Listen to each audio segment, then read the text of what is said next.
皆さんこんにちは。チャンネルへようこそ。ライバルズの最新アップデートで新しいコードがいくつか追加されましたが、今回は限定公開です。皆さんに公開するのではなく、この動画から10名様に、私から特別な無料コードをプレゼントします。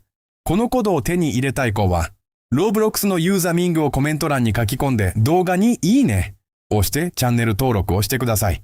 コメントはすべて定数に確認し、当選者には直接コードをお送りします。それではコードを正しく引き換える方法を簡単にご説明します。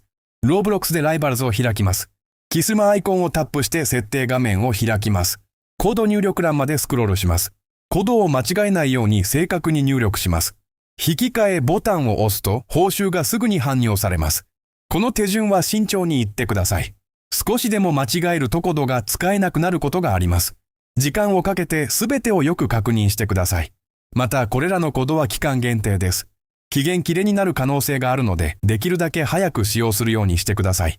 このような動画、最新情報、最新コード、ヒント、隠し報酬などをもっと見たい方はチャンネル登録をお願いします。定期的に動画をアップロードしているので、重要な情報を見通すことはありません。本日はここまでです。ご視聴ありがとうございました。次の動画でお会いしましょう。